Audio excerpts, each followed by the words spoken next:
What's poppin' T Squad? It's your girl Keisha, and I'm here with tonight's All Tea, All Shade Love and Hip Hop Miami Reunion Part 2 review. I'm just gonna let you all know the reunion Part 2 wasn't as exciting or as good as the reunion Part 1, but I digress. So we started off right where we ended off with the Amara and Young Hollywood section and him trying to call her out about sleeping at his crib. She explains that he invited her to the studio one night and she went.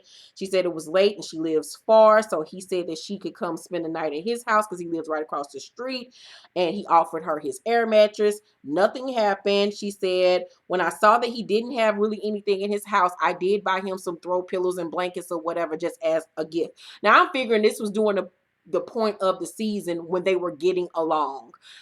He did try to make it seem like it was more than what it actually was, and then he actually did come back and say that nothing happened and that he never had sex.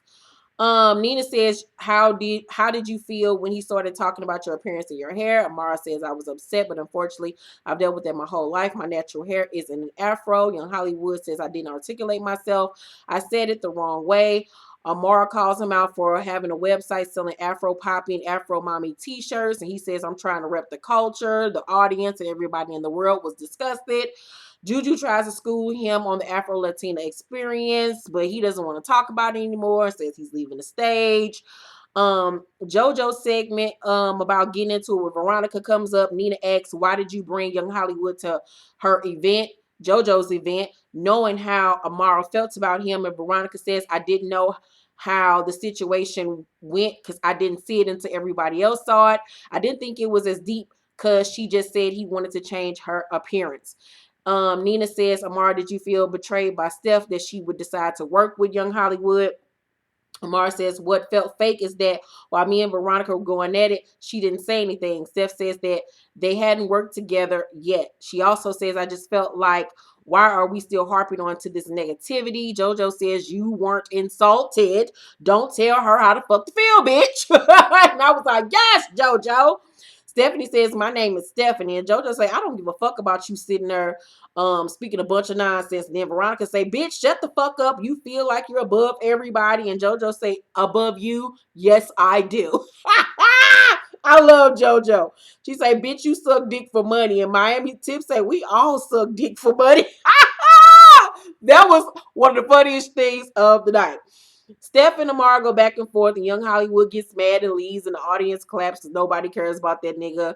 They then argue over Amara's hair, and I'm just over that damn conversation because the other motherfuckers sounded so goddamn ignorant. They then go into Veronica using the N-word. Veronica says she identifies as black, but obviously she isn't. But okay, bitch. She on some Rachel Dolezal shit. But all right, sis. Nina asked Trina how she felt about Veronica using N-word. She says you can't tell people what to say. And I was like, once again, Trina, this could have been a teachable moment, a really good moment for you to stand out. And you did not take the moment to gather them edges. And nobody else took the moment to gather them edges neither. Juju basically said the same thing that she said, but basically that you need to call people kings and queens instead of using the N-word. And I was like, all of you niggas on this stage wasn't going to take the time out to tell Plastic Barbie here that bitch, no, you can't say the N-word. I don't give a fuck if your grandmama 5 generations back was black. Bitch, that shit is thinned out in your bloodline. That's just like me saying my great whatever 5 years black was Scottish, bitch. No, sit down. So they let her off way too easy. Way too easy. They breezed over it way too fast. So Prince admits that him and Gabby fooled around in the past. We all knew that shit. They play a clip between them that they didn't show on air of them kissing.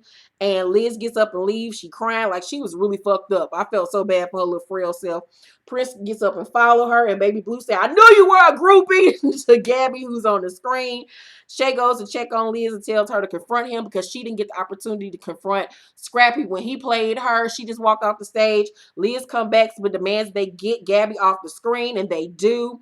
Liz says to Prince, you are dead to me. I'm over it. And little mama was crying for real and just and hiccuping and shit. And I was like, oh, I remember them days. So then we get to the Trick Daddy segment. He said he will not give Joy a divorce unless she finds someone that is his equal. And I was like, what? An addict with potholes in his face? What the fuck, Trick? Sit down. So Nina say, there was a comment you made this season about Trina and Don. And Trina said, yeah, let's talk about that. What do you mean biggest hoes, Trick Daddy, Community, Dingaling?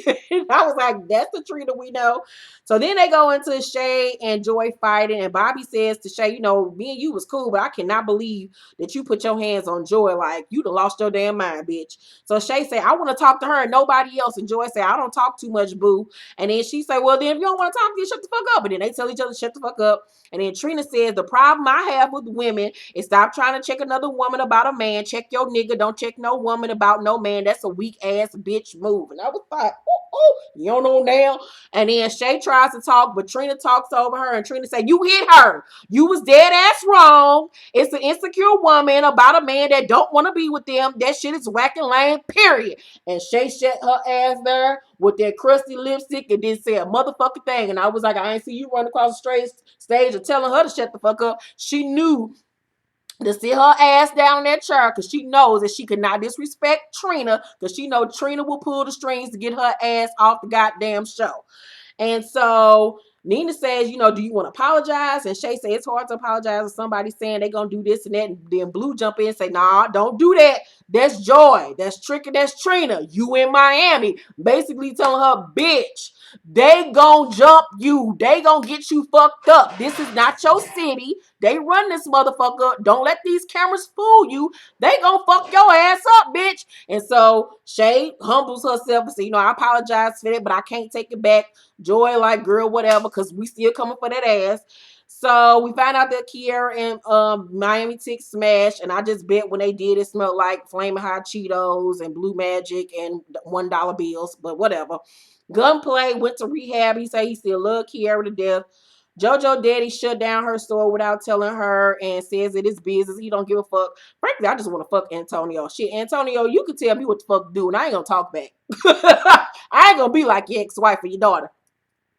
Antonio says his marriage didn't work because when he sent his wife to America to take care of his kids, she would take care of her friends. She calls him a liar and says that he was in Mexico cheating on her.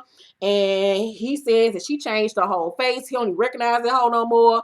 And then Amara performed her song Insecure. And I actually liked the song. It was a little bop. It was a little ditty. And then it went off. So overall, I give the first season of Love and Hip Hop Miami a score of a C minus.